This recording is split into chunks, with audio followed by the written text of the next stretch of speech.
have a stellar panel today. I'm probably the most junior of them all and probably the most least qualified. But I'll try my best to ask the right questions, hopefully to get the right answers. Let me start with the facts. Between 1992 and 2014, according to the Committee for the Protection of Journalists, 1,123 journalists have been killed while on duty. Last year, between January and June, the Indian government asked Facebook to delete close to 5,000 posts because they were anti-national. We are only next to Turkey in the whole world where the government has asked so many posts to be deleted on social media. Between July 2014 and December 2014, the number of content pieces restricted by Facebook after requests by the government of India had risen to 5,832. The latest Freedom House report, which was released a couple of days ago on the state of the freedom of the press around the world, puts India as only partly free, whereas Canada, US, the UK, Australia, etc., and the Scandinavian countries, of course, are completely free. Is our freedom, our transparency, our space to express dissent only a myth? Has it been restricted to only a small patch of journalistic integrity? I want to ask the panelists the first question. Shekhar, what do you think? Is the space for dissent restricted, and has it become a myth? I think space for dissent has actually expanded. The question is, what do you describe as dissent? If dissent means disagreement with government policy, disagreement with state policy, disagreement with, say, the intellectual establishment's policy, disagreement with the corporate, I don't think there's any limitation to space. In fact, space has expanded because of social media. And also because now there is a safety, now you get safety of the mob, which means even if one is put down, someone will get in. And I'll give you an example. There was a case in Delhi to do with a hospital where in a case of kidney transplant, liver transplant, the donor died, right? Not the guy receiving the transplant, the donor died. And the reporter was under pressure from the hospital owner, who's somebody we all know very well. And he said, I'll speak with your editor and it'll be sorted out. And he spoke with me and I said, listen, you can speak with me. We have friends, I can stop the story, right? I'm empowered to stop the story. But I have a young 26-year-old reporter who's a wonderfully talented reporter. She can walk straight out of my newsroom with her story, go to another paper, right? Or TV channel. Maybe you know those owners also. You can stop that. If nobody gives her a job or runs her story, she'll go home, write a blog about it. The story will be out and you and I will both look cheap. So I think the space for dissent and disagreement and for good journalism has really expanded. Problem arises when dissent is defined as meri jo marzi mein wo kahun, right? I can send compliments to anybody's mother, sister, poison your dog, whatever. I think that's where, in fact, I find as a journalist that our space for sensible and professional and nuanced dissent is being taken over by a mob. And mob which is ideological on all sides, which is also just bitter. This whole trolling business has now come up. And also which works in silos. So that's a problem. Beyond that, I don't think any government in India is so strong. Fortunately, since I've become a journalist in 1977, no government's been so strong, including Rajiv Gandhi with 413 seats. He tried to pass the anti-defamation law. He failed. Modi may succeed with land acquisition, but Rajiv failed. So I think if any journalist says that she has a great story can't come out because of limitations to dissent, I think somebody's being lazy. But there are instances, Vasu, you're reporting, for instance, in the Love Jihad story, for instance. You faced a lot of opposition from ideological forces. You faced a lot of opposition from government in some cases. How do you deal with this? I mean, you went on ground, you reported on that, and there were some facts that are out, and there were some facts that were suppressed by a lot of government authorities. And there were some myths that were being created by statements by various politicians. How do you tackle those when you're a reporter on the field and not an editor in the newsroom? Right. I mean, you know, again, just to take up from what Shekhar said about defining dissent, as a journalist, and I still consider myself as primarily as a reporter, I don't think it's my job to be a dissenter. Our job as journalists is essentially to, you know, coin the old cliche, speak truth to power, even if power in most cases knows the truth and isn't very interested in it. That's essentially what you have to do, and you have to do it as honestly and as objectively and in as nuanced a way as you can. And it's really a question about whether you're in an environment, whether you can do that or not. Now, I'm not just saying this because Pranoy is here, but NDTV continues to remain, at least for me, a space where I can go out and pretty much report on almost anything that I want to without ever having to run into any kind of editorial interference saying you can't touch this or that story. But where I'd slightly disagree with Shekhar is I don't know if that's necessarily the case with the media as a whole. I mean, I think that the media establishment has always tended to tilt towards the ruling establishment of the day. And when you see a change of regime, you always see that pick up a certain degree of intensity. So you almost have a kind of competitive sycophancy now where you see a number of media proprietors and owners and editors who are kind of falling over themselves to position themselves as loyalists of the new regime. Some of them may already have been ideologically aligned to the new regime and are now coming out of the closet. The others are trying to curry favor. And for journalists who work in those organizations, to have the sort of freedom to go out and report on the regime of the day, to be able to tell those stories to the extent that they should be told, I don't know how that easy is. Let me give you a counter example of what I'm talking about. And I'm not just talking here about necessarily reporting stories, but also not reporting stories, or also reporting them to the degree. Now, you have a situation where the president of the ruling party, firstly, becomes the president of the ruling party while he still has a pending case, charges against him of murder, 3 individual murder cases against him. You know, was there any noise about this? Was there any questioning of this? No, there wasn't.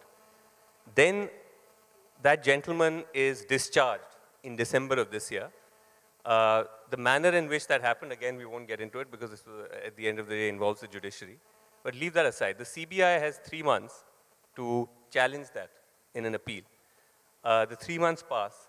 The CBI does not challenge it, surprisingly enough. And or not surprisingly enough. Not surprisingly enough.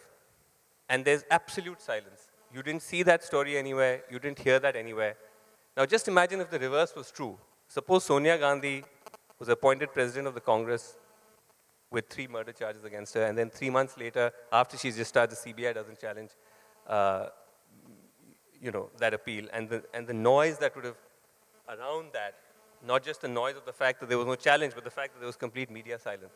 So I don't think it's as simple as saying that we have, I mean, I certainly agree with Shekhar that there are many more platforms now for journalists to get the news out. But I think that there are also situations, or there is a situation where you do have a constraint on what you can say and you can't say. And again, I don't want to say this is unique to this establishment. I mean, you know, when we were doing stories with the previous setup, you have similar dynamics at play. But I think we are very much in that time. Maybe that time is now changing, right? There's a certain degree where the honeymoon begins to wear off and people begin to find their voice. But it's not, I wouldn't say it's entirely a perfect scenario. But how, What I meant was, there is no imposed limitation. These are limitations of greed or lack of spine. That you can't complain to anybody if you don't have the courage to say, or somebody in an organization or a journalist or an editor. I mean, I also, in fact, I've written about this. It's an outrage that editors line up, take selfies with the Prime Minister, whoever the Prime Minister, right? I mean, is that what we keep for our grandchildren? Right, had my picture taken with the Prime Minister, right? So there is a problem, but that problem is not imposed by any state or any party. That is a problem that has come up within our profession, and we have to look within.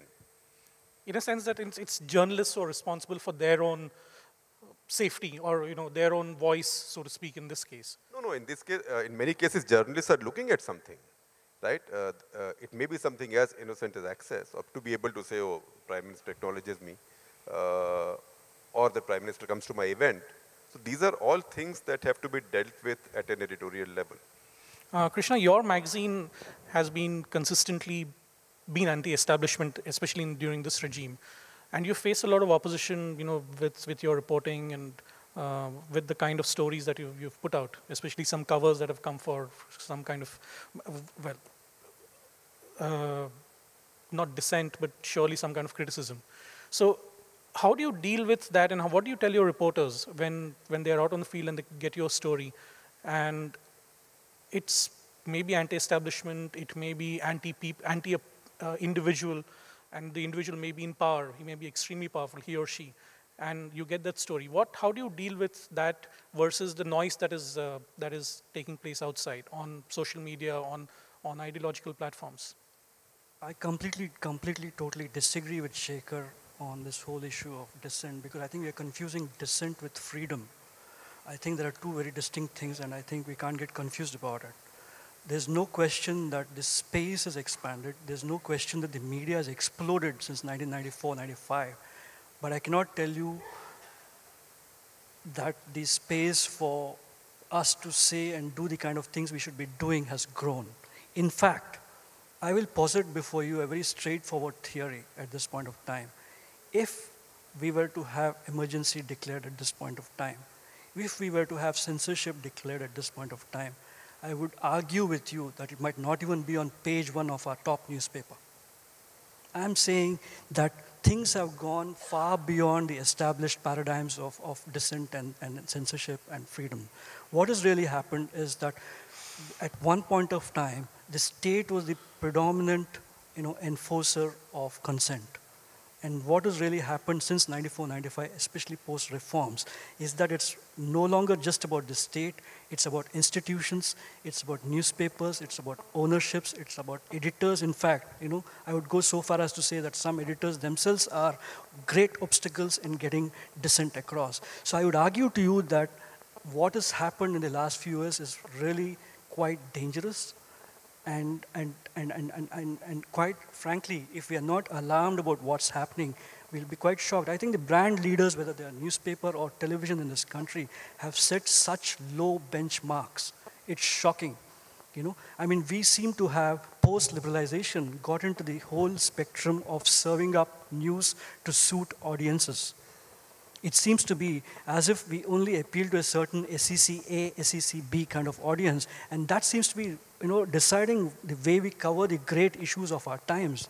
I mean, let's not kid ourselves with all these growth numbers. Of course, India is growing. Of course, India is a positive country. Of course, India is on the upward slide and so on. But the sad fact is that we are a country with great poverty, illiteracy, despair, disease. And if you see how our predominant newspapers and TV stations cover this, it's a shame. So I would argue to you that the space has expanded, but frankly, the space to get messages across has really shrunk. And I would not even kid myself with this whole online thing at this point of time, because it's very easy for us to get distracted. The key guys, the big elephants in the room, need to be doing what they ought to be doing. And frankly, they are caught with their pants down, all of them. So since you asked me about what we, and I say this, thank you.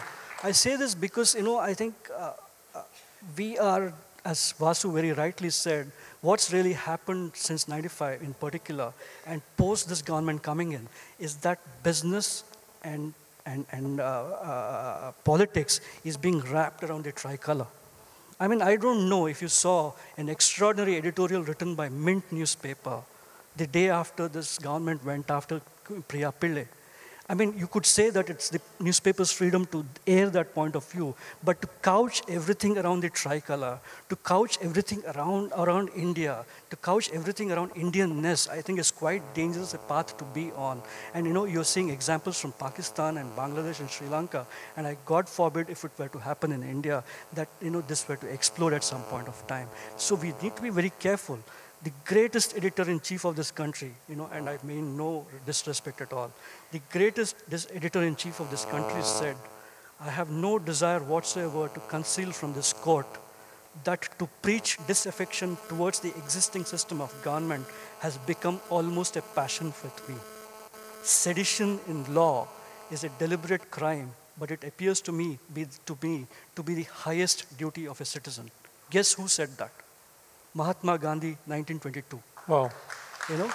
So I think we in our profession have completely, frankly, lost sight of many of these things. You know, we seem to be thinking that we need to be towing a government's line, a corporate's line, a businessman's line, a sportsman's line.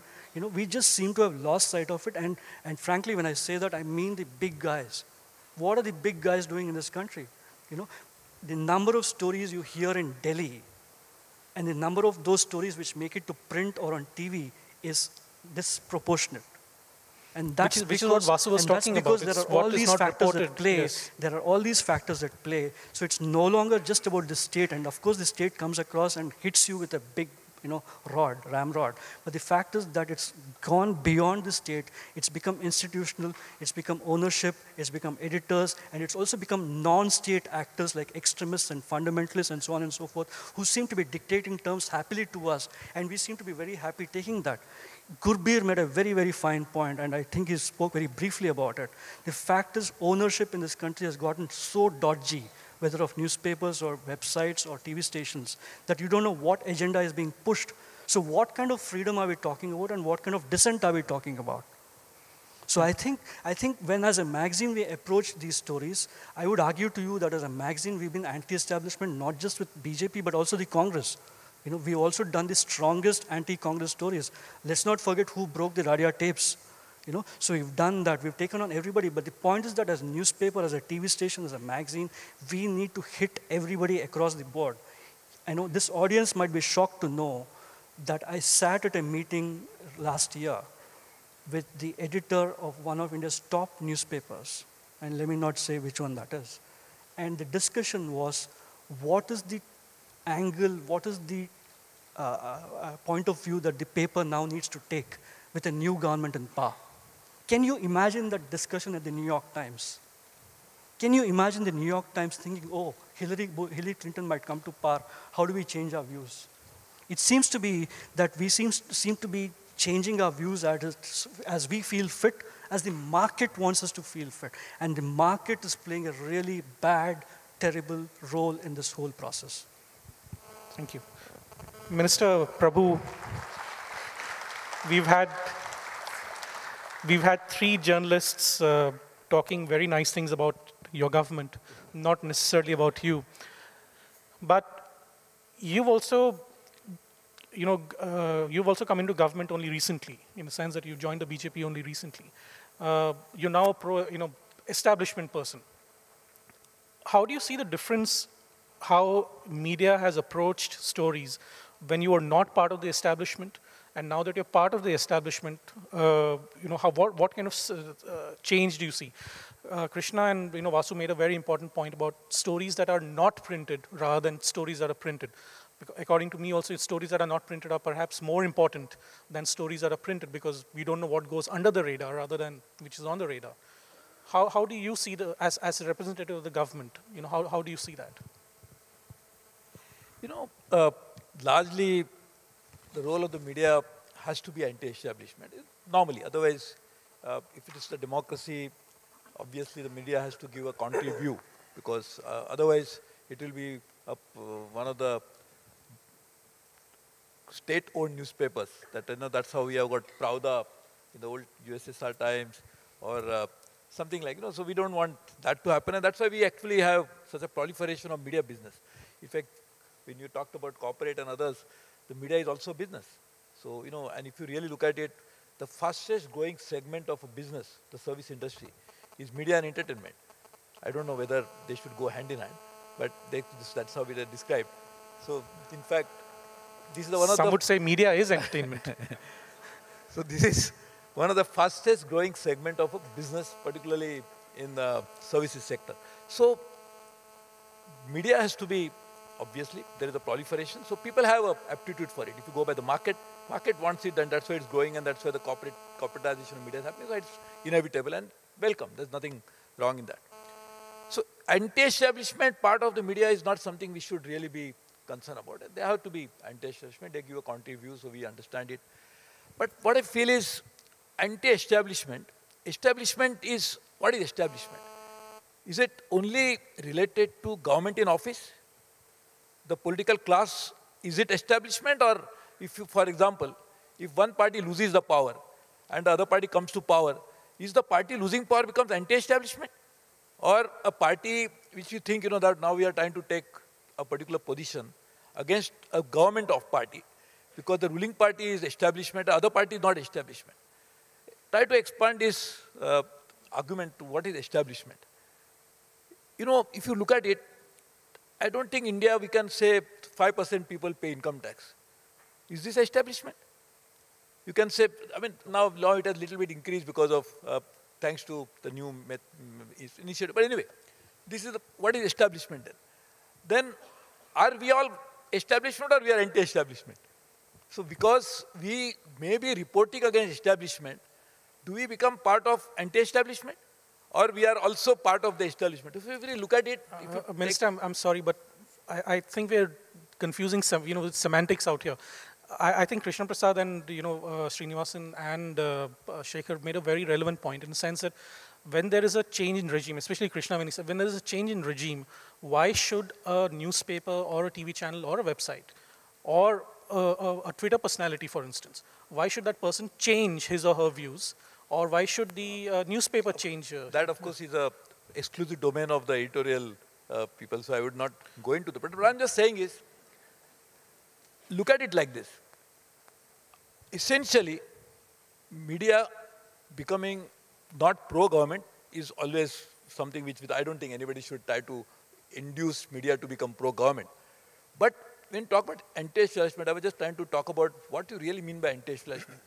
When you make a story about a poor person and how is he deprived with, it is not just that a government is actually being responsible alone as an entity to be the perpetrator of that particular crime.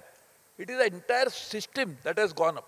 So now, largely speaking, are we not catering to a particular ideology? Then in that automatically it happens like that because suddenly now we want to write against a particular party or a particular because they come to power. So I think, in my opinion, I don't find any problem with media writing against the government. That is a job they must write, and in fact, always welcome because sometimes it is a good idea to get a contrary view. Only my issue is that we should not necessarily be working only because now, for example, BJP has come to power. So all of us need not necessarily take anti-BJP stand just because BJP is in power. I'm just saying. So what we really need to do is that could we, looking at anti-establishment part, well taken, has to be, but not necessarily a particular party because it has come to power. Because other parties are also as part of establishment as we are now. Secondly, I think the dissent issue. I think by just simplifying the definition of dissent, you can say what is not a consent is a dissent. So maybe we can just simplify it, oversimplify it maybe. But so I'm saying not necessarily we have to have consent, but not necessarily we have to go to the other extreme of saying that because I'm not consenting with you, I am going to take an extreme view of completely take a contrary view to this. Because there are certain issues in which probably a media could also, by giving a constructive idea, suggestion, criticizing the government policy, could help shaping a better policy. And this is always possible. So the beneficiary of all this process will be the larger public good.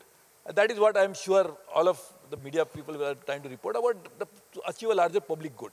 So if that is the case, I think we should try to find out some common ground on which different viewpoints, but not necessarily bordering dissent, and definitely not a consent, could not be the new paradigm that we can work on, at least for the next 20, 25 years. One point I am very sure about, and he mentioned about 77, I think that was a landmark year. I don't think there is any possibility of any party even attempting. Of course, Rajiv Gandhi attempted it in 1980, 1981. 87. 87. 89. I'm sorry. 84 he came to power. 87. So that was a very short attempt. Otherwise, I don't think there is any possibility of any political party, any government in office even trying to do something about the media. That we are matured enough now, I don't think, and that's a welcome thing that this is going to happen. I'm just looking at, could we not also develop some sort of, on some issues, at least some of the areas. One of the controversial issues I'll mention, and not many people will agree with me probably, say population control. Is this not an issue? Should it not be something we should be talking about? We don't talk about it at all. Neither we as political parties, nor the media. And this is something which, in my opinion, is the biggest challenge we are going to face. Looking at water, looking at energy requirement, and looking at land requirement, and many others. So I'm just saying, But should sir, we not looking at... Sir, sorry to interrupt you, but how do we talk about population control when one of your own partymen says each Hindu must have 5 children? No, listen, I'm very serious about it. What I mean is, see, listen, by simplifying it like this, if you can solve population problem, I'm with you fully. I'm very happy. You have come up with such a brilliant solution. I will be very happy. If we can accept that solution and can solve the population problem, I'll be very happy. So, you know, No, that is what exactly what I the meant. population is not about the India's population. The population is about community-based populations. I mean, and these are lawmakers. These are not Listen, again, that is very these are not unfortunate. fringe elements. That is again a very unfortunate part, that the moment you talk about it, we want to give it a color. See, this is something which is an issue really of, say, look at globally also.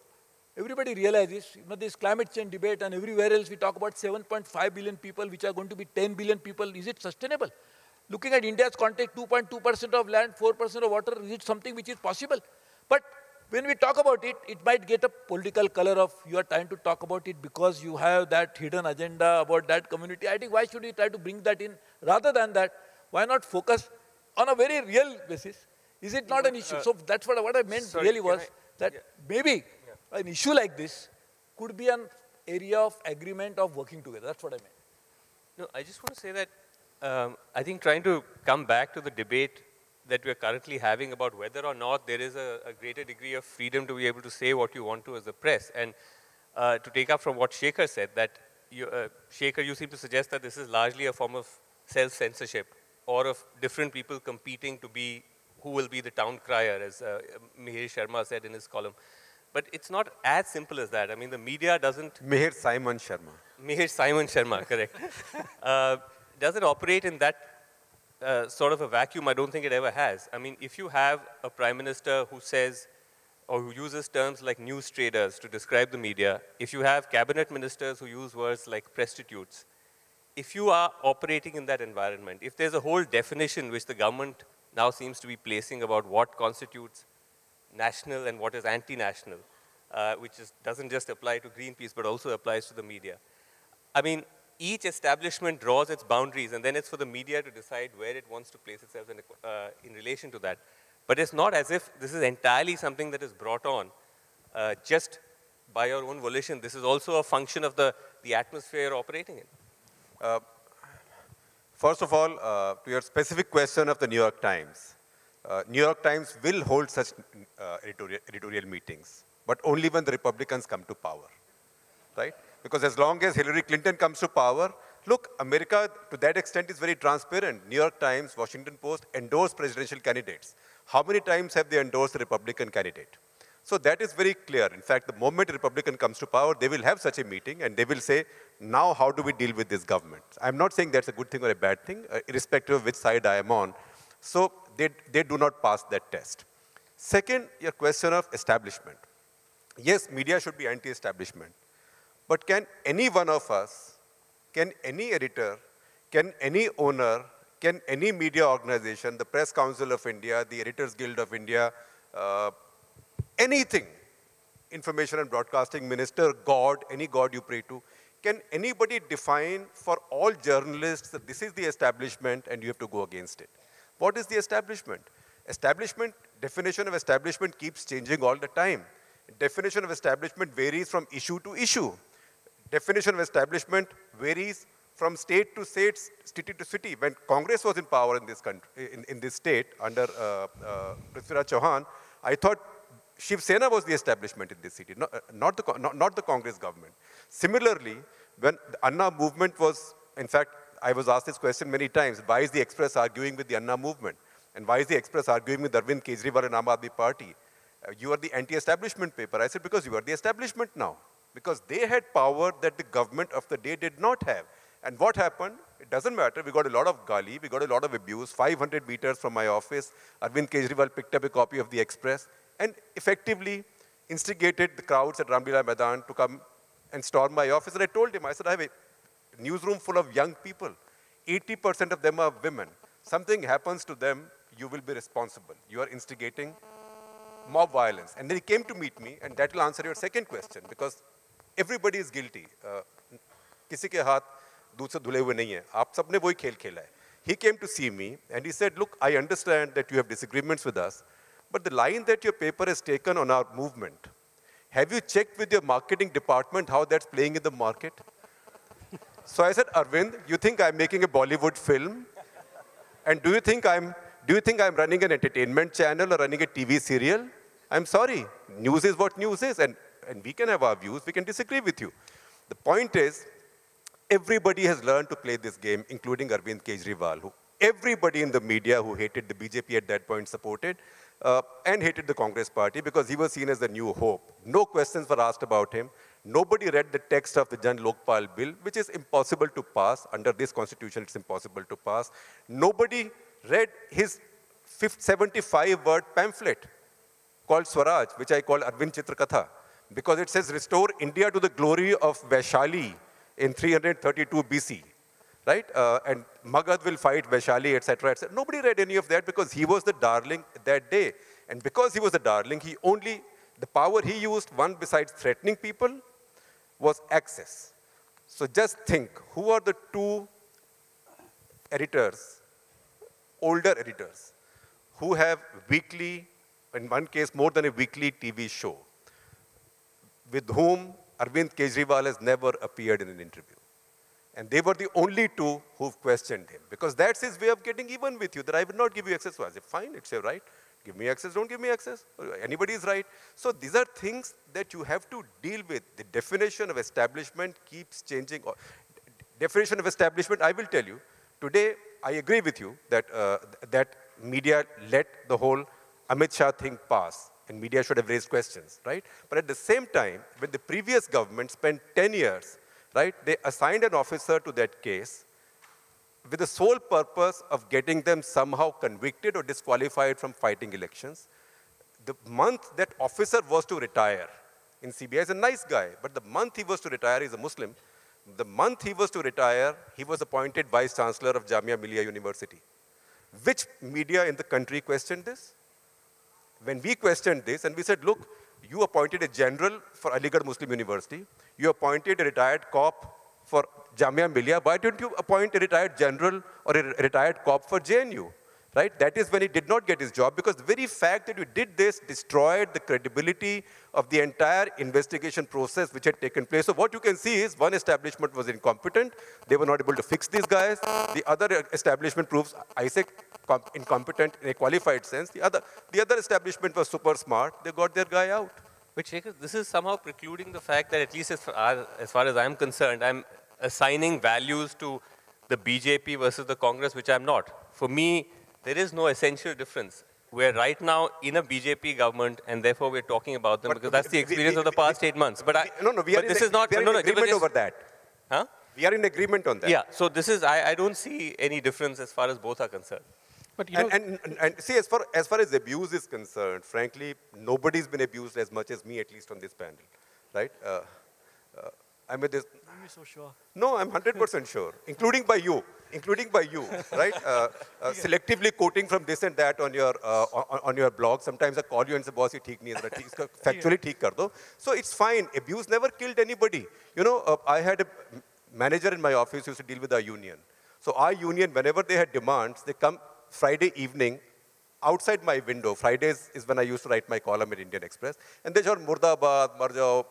And this guy says, आप चिंता नहीं करना, जितनी बार लोग मुर्दाबाद कहते हैं, आपकी उम्र एक दिन बढ़ जाती है. तो उनको बोलो ज़्यादा बोलेंगे. So we have to have thick skins. We should not complain somebody is abusing us. So what? yeah, you wanted to say Yeah, something. Sachin, I just want to add to what Mr. Prabhu very rightly said. You know, we can argue on what is establishment or what is not establishment or what is anti-establishment. What you cannot argue on are the basic fundamental issues before this country. I don't think you can argue with population. I don't think you can argue with poverty, illiteracy. I will argue with population. You know, all of those things, frankly, are beyond debate. And on those issues, we have really with you on that story. But the point of this conversation, I suppose, is dissent. And I think what Mr. Prabhu should also articulate when he goes back to Delhi is that this government sits on a fundamental anti-media platform. For a party which built its reputation for a leader like Mr. Modi, who made his name using the media, the kind of anti-establishment tone that this government has set is a very poor precedent and could really boomerang on this government at some point of time. And I say this with great respect because you really do not want a cabinet minister telling you we are prostitutes. You do not want the prime minister of this country to call you a press trader. But are you okay with an army chief calling you a prostitute? No, same thing. No, but none of you protested when he called me prostitute when he was army chief. You got to read a little more. None of you did. All of you read a little more. All of you snickered on the You have to side. read a little more on these stories, but people have protested those issues. But the point is that you cannot have people like the army chief, a minister, a prime minister, have this kind of constant anti-media refrain. And I say this because it's a very dangerous precedent. And I don't say this only of the BJP. I mean, we must be a mock democracy, a sham democracy, where a Rahul Gandhi does not talk to the media. A Sonia Gandhi barely spoke to the media. A Narendra Modi does not want to talk to the media. They do not have a proper media advisor whom you can go to in New Delhi. There is just a crazily insane anti-media attitude which is seeping in. And if you look around this country, this vast country, and this country is not Bombay or Delhi or both. This is a very vast country. You look at a Jayalalitha who can just go happily through without ever having a press conference. Nitish Kumar, Mayawati, who are these people talking to? The point is this kind of an attitude against the media is a very serious issue. And I think we as editors, we as journalists, we as press clubs must really stand up and take note and protest. And I hope as a minister, you take note. I'm very happy to say that access is a birthright. Access is not just our birthright, but frankly, we must make our, this is not about people who are on first name terms with Mukesh and Kapil and this and that getting through to ministers and others. It's about lay reporters making their way through, not just in Delhi, but in Chennai, in Bhubaneswar, in other parts of the country. What you have are mini dictatorships springing up in the name of a democracy. And frankly, we look like a conglomeration of mini dictatorships. And that's very serious if you look at dissent and consent. Noam Chomsky wrote about manufacturing consent. I would argue to you, sir, Mr. Minister, that manufacturing dissent is a fundamental duty of the media. We must raise questions, we must ask questions, we must protest, we must say the things you don't want to hear. If you want to hear what you want to hear, that's called advertising. And what we do is journalism. But I think he agrees with that. I don't think he's disagreeing with that point. I never doubted I'm right. In fact, I was saying that this is now beyond, so this has to be there and dissent is, of course. I just want to clarify one point because you mentioned about a prime minister. See, this is something which is very unfortunate that out of context, one particular part of a sentence is magnified in a way. He's repeated it many times. Yeah, he's repeated that. But about what? He's left nothing to chance. No. In fact, I'm not worried, but he's left nothing to chance. Mr. Minister, he spoke about the safety of the mob. I clearly remember this tweet that was put out by Someday some mob will Yes. attack somebody. Yes. Kill somebody or beat up somebody, and then you will have a real problem on your hands. Because people say, everybody is saying these guys are thugs, they are prostitutes, they are thieves. No, my wife. Traitor is the minimum abuse you get. My wife who's not a Moron is the journalist. minimum compliment you get. My wife, who's not a journalist, who has got no stakes in the system, said, "Oh, you must be now entitled to a red lamp over your car." I said, "Why?" Because you're not all being called prostitutes. So be a red light area all over your cars. Exactly in the opposite position like yours. My wife is a journalist, so I'm what I'm saying. What I'm saying is, please, I can definitely assure you one thing, and that is something which Prime Minister has a great regard for media. So this is something which has come out of that. So I think this is not something which I think we can take it like that. Mr. Minister, are you hearing the crowd? This is, I can say with my personal experience. So this is something. Only thing is that all of you feel. See, when we are sitting even in our closed door, we say some elements. are something which always is the case. So that probably is true for politicians, true for doctors, true for everybody. So can you give me one reason, just one reason, why you don't want to have a media advisor or a media PRO through whom we can go through? Somebody who takes our phone calls and responds. so you mean to say... I'm dissociating myself from this. I'm quite happy if we don't have a media advisor. No. But tell me something. You know, I'm really surprised. Just having a media advisor means you are a pro-media person?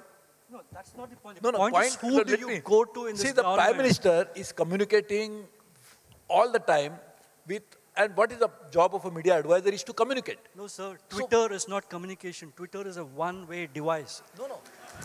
But media advisor, how does the media advisor help you in that? No. How will media advisor help you with that? Many editors who will tell you they are media advisors, you go to them and they may be more, more credible than media advisors. No, but this is something that even Vasu brought out. I mean, there have been editors who've become town criers, so to speak, in Mihir Sharma's words. And it is not really the managements who are, forcing their hand or twisting their arms and telling them, do this or do that. They might. They perhaps are doing it. I don't know. But there have been editors who've had a complete volte-face, when the new government came into power, or for that matter, when the Congress came into power. So clearly, it means that there are journalists who are willing to, go with the wind. No, that's for, again, I don't want to comment on what the journalists should be doing or what journalists are doing. But what I'm just saying is, this is a completely wrong perception about our government. We are not anti-media at all. And in fact, this is something which I want to really say this because I know exactly, because I've been talking to all my colleagues, including It's just media to be friendly and patriotic. Constructive. The word is constructive. And nationalist. A wrong perception, and I hope it is not perpetrated with deliberate repeating of that. So therefore, I think personally, are you on? You are on Twitter, sir. No. No, I just want to ask you. Are you?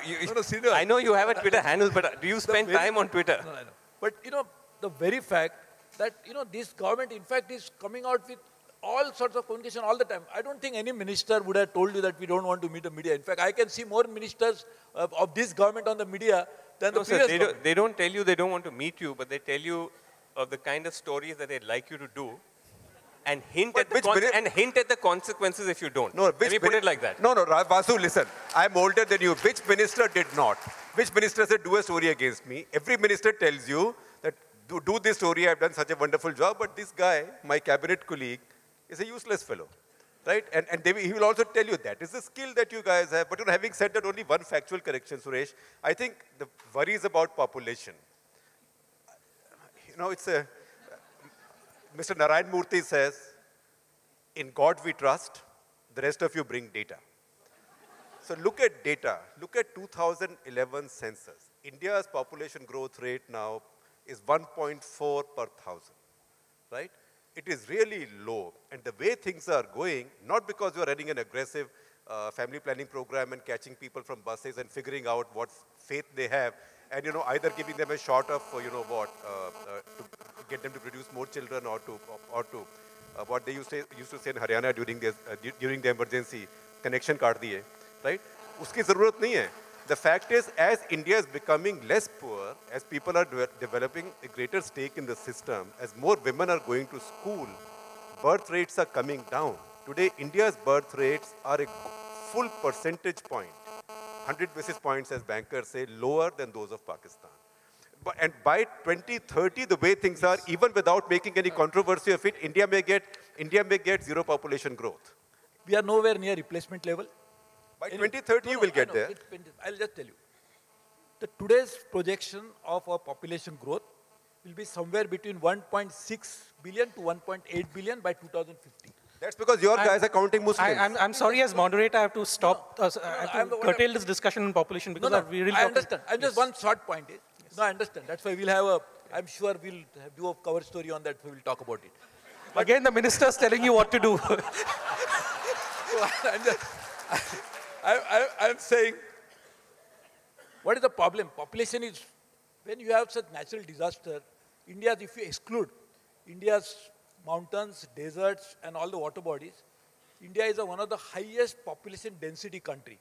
We don't increase our water availability just because the population growth is going to be 1.6. We don't increase our FSI. No. Water doesn't increase. So you can increase the land, but not water.